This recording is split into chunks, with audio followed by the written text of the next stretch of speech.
अस्सलामुअलैकुम। Supreme court of Pakistan से मैं हूं इब्रार हुसैन अस्तौरी। और नाज़रीन, आज चीफ जस्टिस काजी फ़ाइज़ ईसा ने बड़ा केस जो है वो मुकर्रर कर दिया है और यकीनन हर तरफ हलचल मच गई है कि एक ऐसी सिचुएशन में जब चीफ जस्टिस काजी फ़ाइज़ ईसा ने बतौर चीफ जस्टिस अभी एक हफ़्ता हुआ है ओहदा संभाला, और जिस तरह मामूल के मुकदमात चल रहे थे, आम साइलिन के मुकदमात चल रहे थे, इस दौरान इतना बड़ा मुकदमा कैसे और क्यों लगाया, किसके कहने पर लगाया गया, ये एक सवाल उठने लगा है। हर तरफ ये चमगोइयाँ होने लगी हैं कि आखिर ये हो क्या रहा है। यकीनन आपको बता दूं, ये सबसे बड़ा मुकदमा है फैज़ाबाद धरना केस, जो 2017 में TLP की तरफ से, आपको याद हो तो, मौलाना खादिम रिजवी साहब की जानिब से धरना लगाया गया। तो उस धरने के हवाले से मुकदमा था, उसको नोटिस का उस पर फैसला हो गया था और उस पर अब अमल दरामद नहीं हो सका था, नज़रसानी दरख्वास्तें आई थी। तो उस मामले पर जो है 28 सितंबर को केस मुकर्रर कर दिया है। और इस केस में आपको ये बता दूं कि चीफ जस्टिस ने जो है, जो सवाल उठ रहा है कि किसके कहने पर लगाया गया, तो एक वकील हैं आबिद साकी। 2-3 दिन पहले आपको याद हो तो वकला की 30 वकला की काजी फ़ाइज़ साहब से मुलाकात हुई थी, और उस मुलाकात में जब एंड में मुलाकात ख़त्म हुई तो वकील साहब ने जब यहाँ बात की सुप्रीम कोर्ट के बाहर, तो उसने कहा कि काजी फ़ाइज़ साहब से जब मुलाकात हम सब की ख़त्म हुई तो आखिर में उन्होंने कहा कि फैज़ाबाद धरने का जो मामला है उस पर कि क्या ऐसा है कि आप फैज़ाबाद धरना का जो मामला है,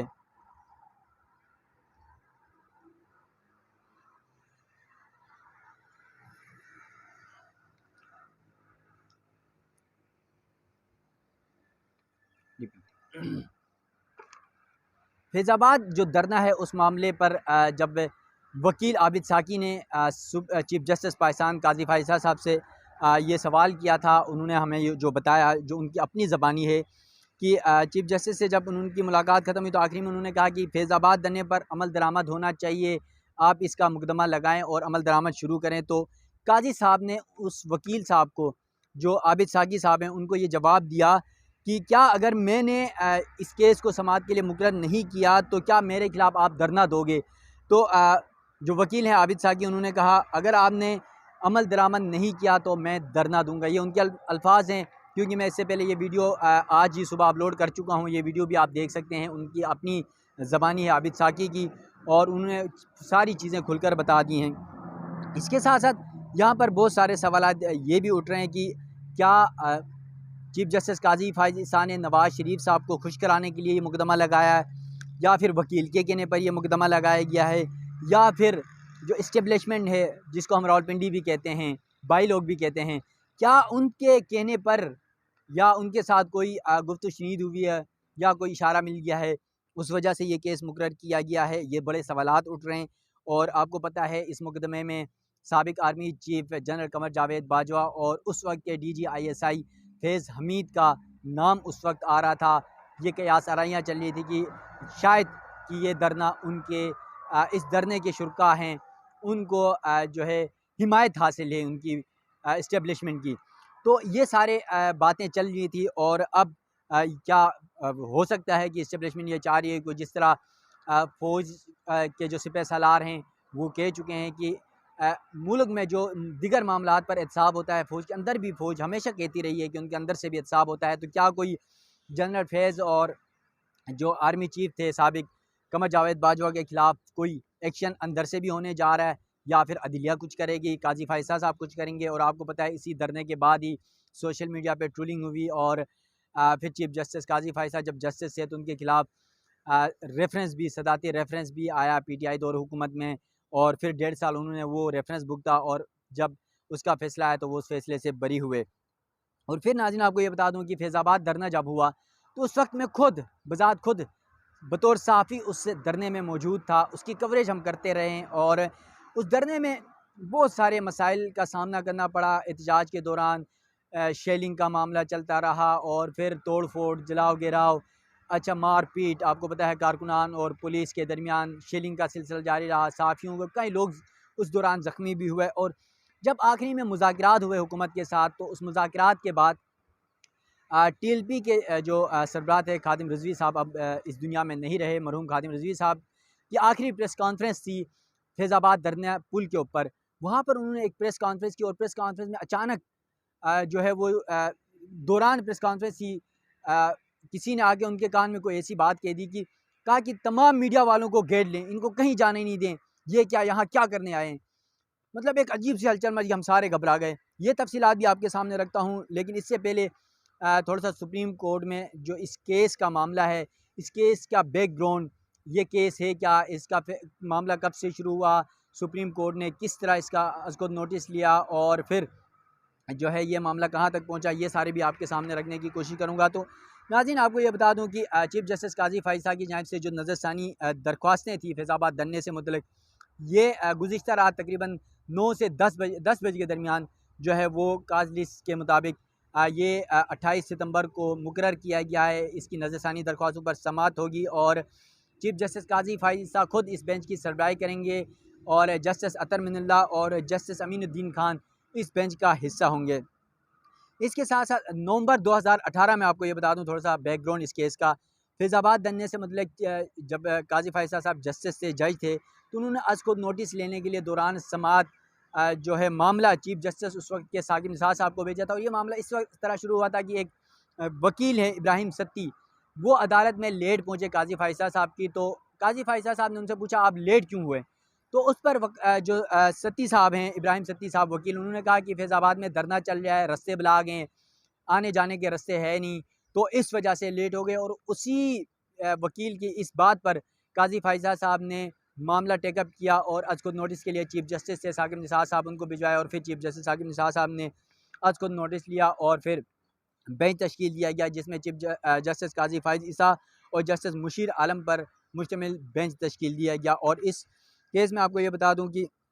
2019 में इस केस का तफसीली फ़ैसला सुनाया गया और फिर आपको इसकी मज़ीद तफसीलात भी आपके सामने रखने की कोशिश करता हूँ। कुछ डिटेल मैंने यहाँ पर मोबाइल में लिखी हुई हैं, ये भी बता देता हूँ ताकि सारा बैकग्राउंड आपको भी समझ आना चाहिए असल इस केस में अब तक क्या हुआ और अब क्या होने जा रहा है। नाज़रीन, आपको ये बता दूँ कि सुप्रीम कोर्ट में फैज़ाबाद धरना केस के फ़ैसले के खिलाफ पाकिस्तान तहरीक-ए-इंसाफ़, वज़ारत दिफ़ा, अवामी मुस्लिम लीग के सरबराह शेख रशीद और दीगर 6 दरख्वास्त गुज़ारों ने नज़रसानी की दरख्वास्तें 2019 में दायर की थी और फिर 2018 में फैज़ाबाद धरने से मतलब आज को नोटिस लिया गया था। चीफ़ जस्टिस काज़ी फ़ाइज़ ईसा उस वक्त जज थे और जस्टिस मुशीर आलम जो अब रिटायर हो चुके हैं, 2 रुकनी बेंच ने मुतअद्दिद समाअतों के बाद फरवरी 2019 में तफसीली फ़ैसला सुनाया था। इस फैसले के खिलाफ 2019 में जो दरख्वास्त गुज़ारान हैं, ये सारे सुप्रीम कोर्ट आए और सुप्रीम कोर्ट के 2 रुकनी बेंच ने फैसले में कहा था कि हुकूमत कानून नाफिज करने वाले इदारों, खुफिया एजेंसियों और पाक फ़ौज के शोबा ताल्लुकात आमा को हिदायत की है कि वो अपने दायरे कार में रहते हुए अपने फ़राइज़ अंजाम दें, अपना काम करें। फिर 2 रुकनी बेंच ने 43 सफ़हात पर मुश्तमिल फैसले में कहा था कि कोई शख्स जो फतवा जारी करे जिससे किसी दूसरे का नुकसान हो, उससे रस्तों में मुश्किलात पैदा हो, तो पाकिस्तान पेनल कोड इंसदाद दहशतगर्दी एक्ट 1997 और या फिर prevention of electronic crime act 2016 के तहत ऐसे शख्स के खिलाफ ज़रूर मुजरिमाना मुकदमा चलाया जाए। ये उस वक्त के काज़ी फ़ाइज़ा साहब के फ़ैसला, क्योंकि वो खुद आता रहे, उन्होंने खुद तहरीर किया था ये फ़ैसला काज़ी फ़ाइज़ा साहब ने। फैसले में मज़ीद कहा गया कि एहतजाज और इज्तिमा करने की हद इस वक्त तक दायरे में है जब तक वो किसी दूसरे के बुनियादी हुकूक, उसकी आज़ादाना नकल व हरकत और इमला को नुकसान न पहुँचाए। फिर फैसले में कहा गया कि इलेक्शन कमीशन पाकिस्तान की ज़िम्मेदारी है कि वो आइन के मुताबिक अपनी ज़िम्मेदारियाँ पूरी करे। साथ ही अदालत ने यह भी कहा था कि इलेक्शन कमीशन कानून की खिलाफवर्जी करने वाली सियासी जमातों के खिलाफ भी कानूनी कार्रवाई करे। ये तहरीक लब्बैक पाकिस्तान के लिए इशारा था, क्योंकि धरना तहरीक लब्बैक पाकिस्तान का था, तो कहा गया था इलेक्शन कमीशन को अगर कोई भी सियासी जमात इस तरह जलाओ गिराव तोड़ फोड़ का करके एहतजाज करती है तो उनके खिलाफ जो उनकी सियासी जमातें उनके खिलाफ भी कार्रवाई करे। और इसके साथ साथ आपको ये भी बता दूं कि फैसले में कहा गया था कि कानून के मुताबिक तमाम सियासी जमातों को उनके ज़राए आमदन का हिसाब भी देना होगा। और आपको पता है उसके बाद फिर इलेक्शन कमीशन ने फंड फंडिंग के मामलों पर तमाम सियासी जमातों के मुकदमात खोल दिए हैं। इसके अलावा सुप्रीम कोर्ट ने अपने फैसले में कराची में 12 मई 2007 के वकला एहतजाज का जिक्र और सड़कों पर पुरअमन शहरियों के कत्ल और इक़दाम कत्ल के जिम्मेदारों के खिलाफ कानूनी कार्रवाई में रियासत की नाकामी का भी तज़किरा किया था और कहा था कि इससे बुरा असर पड़ा और दूसरों को तक़वियत मिली कि वो अपने एजेंडे के हसूल के लिए कहीं पर भी एहतजाज के नाम पर बदअमनी फैलाएँ। फिर फैसले में अदालत उस्मा ने वफाकी और सूबाई हुकूमतों को हिदायत की थी कि नफरत, इंतहा पसंदी और दहशत गर्दी फैलाने वालों की निगरानी की जाए और कानून के मुताबिक ऐसे ज़िम्मेदारों के ख़िलाफ़ कार्रवाई की जाए। इसके अलावा अदालत ने फैसले में कहा था कि जो इंटर सर्विसेज इंटेलिजेंस यानी ISI, इंटेलिजेंस ब्यूरो IB और मिलिट्री इंटेलिजेंस और जो इंटर सर्विसेज पब्लिक रिलेशंस को अपने मुतलका मैंडेट से तजावुज़ नहीं करना चाहिए। फैसले में यह भी कहा गया था कि बेहतर होगा कि इन कवानीन का इतलाक़ किया जाए जो खुफिया इदारों के मुतलका दायरेकार की वजाहत करते हैं, ताकि शफाफियत और कानून की हुक्मरानी को अच्छे तरीके से यकीनी बनाया जा सके। फिर अदालत ने अपने फैसले में कहा था कि आइन मुसल्लह फोर्सेस को अफराद को किसी तरह की भी सियासी सरगर्मी जिसमें सियासी जमात, ग्रोह या फर्द की हिमायत हो, इससे मना करता है। हुकूमत पाकिस्तान को वज़ारत दिफा और तीनों मुसल्लह अफ़वाज के मुतलका सरबराहान के ज़रिए हिदायत की गई थी कि वो हल्फ की खिलाफवर्जी करने वाले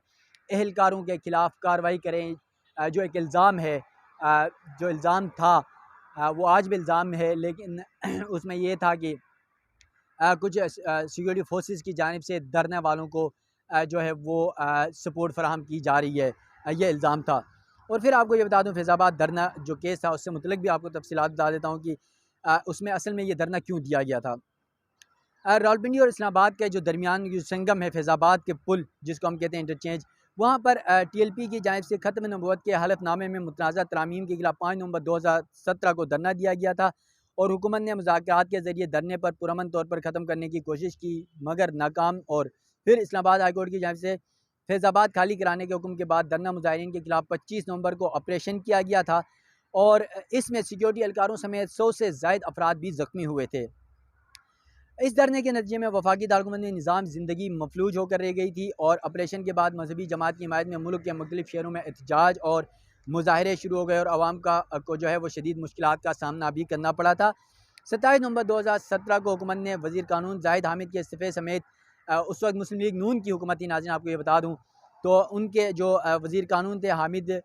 जाहिद हामिद ने इस्तीफ़ा दिया और फिर इस्लामाबाद धरने के शुरा के तमाम मुतालिबात भी तस्लीम कर लिए गए थे, जिसमें दौरान ऑपरेशन गिरफ्तार किए गए कारकुनान की राह का मुतालिबा भी शामिल था। इसके साथ साथ आपको ये भी बता दूं कि इस केस में जस्टिस काजी फ़ैज़ा उस वक्त जज थे, चीफ जस्टिस हैं अब, तो उन्होंने जो है नोटिस लिया था और तमाम लोगों से जवाब भी तलब किया था। इसके साथ साथ आपको ये भी बता दूं कि जो TLP का धरना हुआ था, उस धरने में जो बात मैंने आपको पहले अपने इंट्रो में बताया था कि दौरान जब आखिरी दिन धरना ख़त्म होने लगा तो वहाँ पर प्रेस कॉन्फ्रेंस हुई और मीडिया सारा मौजूद था। मरहूम खादिम रिजवी साहब की प्रेस कॉन्फ्रेंस थी। प्रेस कॉन्फ्रेंस जब ख़त्म हुई, शुरू हुई तकरीबन, तो कोई 5-7 मिनट बाद किसी एक और जो उनके कारकुनान या उनके एक साथी में से किसी ने आकर उनके कान में कहा कि मीडिया तो खबर ही नहीं चला रहा है, आपका लाइव चला ही नहीं रहा है। उस पर खादिम रिजवी साहब नाराज़ हो गए, गुस्से में आपे से बाहर हो गए, कहा कि ये साफ़ी ये मीडिया यहाँ पर क्या करने आए, छोले बेचने आए, जब दिखाई नहीं रहा हमारी प्रेस कॉन्फ्रेंस, जब मुआहिदा भी हो गया, अब हम धरना भी ख़त्म करें, फिर भी क्यों नहीं दिखा रहा है। तो उस सारी सिचुएशन में फिर उन्होंने ये हुक्म दिया तमाम अपने कारकुनान को कि ये जो साफ़ी बैठे हुए हैं उनके बाहर इनको जो है वो घेरे में लें। और हम सबको, मैं खुद वहाँ पर मौजूद था, हम नीचे बैठे हुए थे, कैमरे नीचे लगे हुए थे और फिर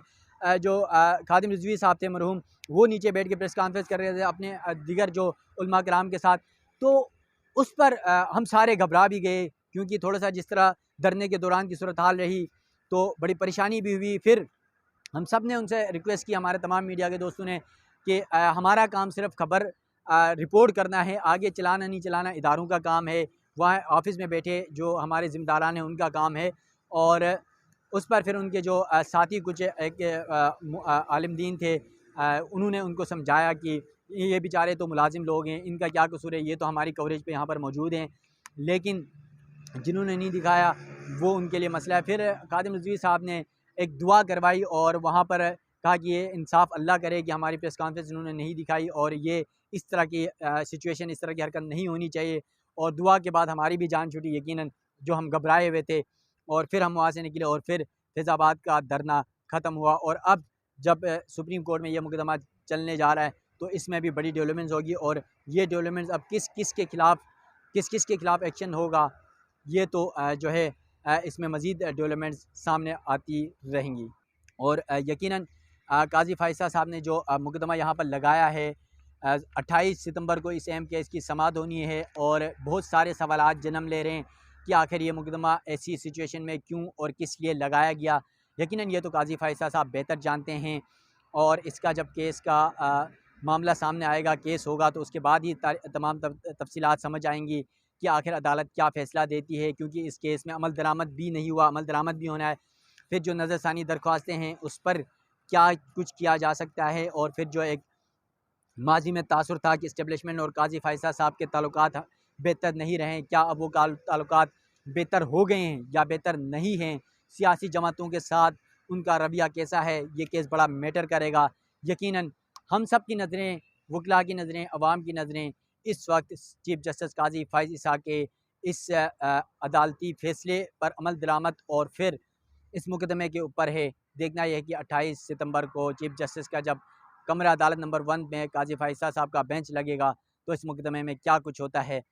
उस हवाले से भी आप नाज़रीन को आगाह करेंगे। अपने मेज़बान इब्रार हुसैन असूरी को दीजिएगा इजाज़त। अल्लाह हाफ़िज़।